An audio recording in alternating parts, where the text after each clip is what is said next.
California horse trainer and NRCHA $1 Million rider John Ward grew up in the mecca of Reined cow horse training.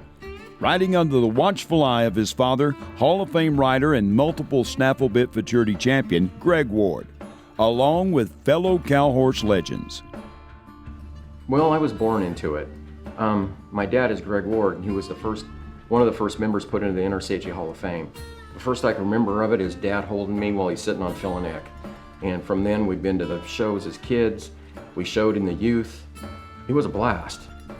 And in the 70s, every Reined cow horse show it was a part of a horse show where they had the jumping horses, the gaited horses, the Tennessee walkers, and the cutting would happen, and then it would end up with the cow horse going last. You know, it's kind of the finale of the whole thing, but there was a lot of performances at Monterey and Santa Barbara, and it was nothing but fun.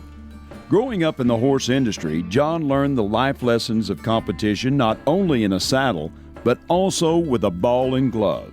Well, my dad always preached competition, so he got us to compete baseball, football, basketball, and he coached 2 years as a Little League coach, and we won the championship both years, and he'd talked me into being the catcher because that way you're involved in every play.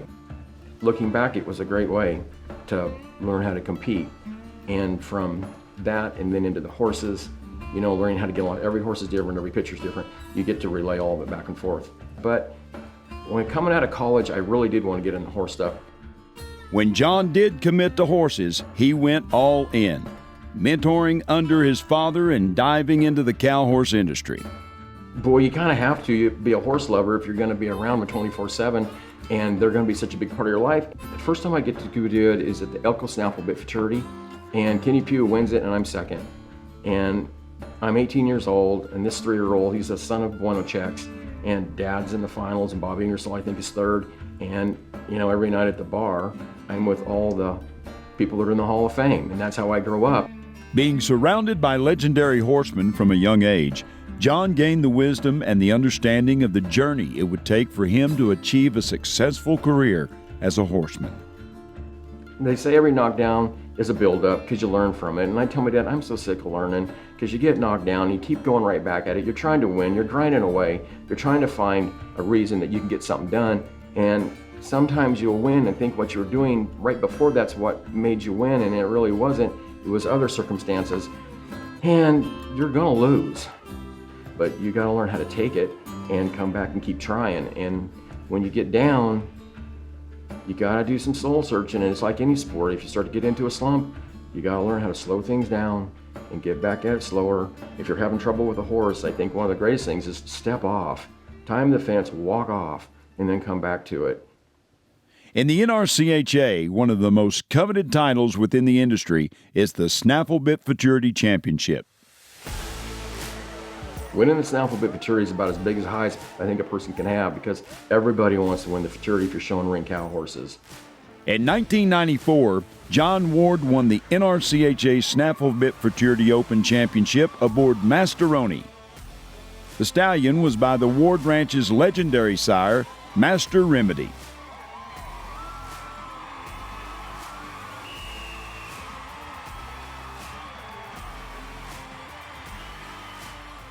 And in 2008, he did it again. It was probably one of the most fun moments is I'm in the lead at the Futurity, and then the last horse to show is me. And the only person that can beat me is me. And I rode in, and I'm waving at the crowd, I'm having so much fun, and then I thought, I better pay attention or I'm gonna be first and 25th. And so then I went ahead and went up 6th on that horse. And then when I got done, Dar Hansen tells me, hey, that's the second time, which to be a multiple Futurity champion is really, I mean, it's thrilling. You know, the run on Black Pearl is amazing. She's super gritty. But, you know, he had shown that mare's mother. He had shown that mare's father. You know, that stud goes back to Pepinick. You know, it's just a culmination of, you know, 30 years, 40 years of breeding. You know, to win the Futurity on that type of horse, you know, is huge. There's been some moments like you don't forget, like John Rozier in the 2008 Snaffle Bit Futurity, and we get done and he says, congratulations, and if I couldn't win it, I'm glad you did. And I mean, that was from the heart, and I thought, wow. That 2008 victory helped him become a $1 million rider, reaching yet another milestone in his career. However, it isn't only the accolades that pushed John to keep looking for more ways to help grow the NRCHA. Well, like I say, he's been a breeder, a trainer, a showman. He's been through it all, and not only that, the contribution that he's made to the association has been a lot more than most of us have done. After seeing the growth and success of the NCHA Super Stakes, John saw a need for a similar stallion incentive program within the NRCHA. With the encouragement of longtime friend Benny Gatrone, John set out to implement the Snaffle Bit Stakes, which would later be known as the NRCHA Stallion Stakes. I got all the rules put together, had it set up, where the stallions start making payments when the colts are 3-year-olds in August. And sure enough, we pulled it off. And in 1986, we started having it. And then we had to host it a couple times at the ranch, but putting on the stakes, which then becomes the Stallion Stakes in the NRCHA, and it has come a long ways. And I think now they've got 150 entries, and it's evolved.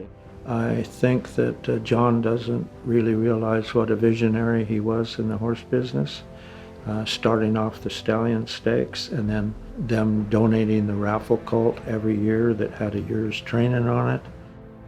Over the course of nearly 3 decades, the Ward family ranch raffled off 29 colts to support the Reined cow horse industry. We did 19 of them after Dad passed away in '98, and I know it helped the organization because the people running it were always glad that we were doing it. John has had a successful career in the arena and has spent years dedicating himself to the betterment of the NRCHA, earning his spot in the Hall of Fame. There's no doubt that he needs to be in the Hall of Fame. He's a legend just like all the rest of those guys, Smokey Pritchett, Bobby Ingersoll, Greg Ward, Kenny Wold, all those guys. It's cool to see him represented with those guys. I think it's real cool that his father's in the Hall of Fame. He's in the Hall of Fame.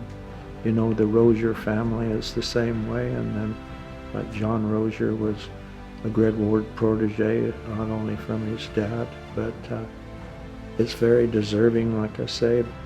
It's a real honor to go in the Hall of Fame, and it's a really great moment to stop and reflect. In '96, they start the Hall of Fame. Dad, Bobby Ingersoll, and Ralph and Mickey Gregg are the first inductees. That's amazing because it's forever. And it also is a moment of reflection and thinking about the people that are in it. The legends are in it.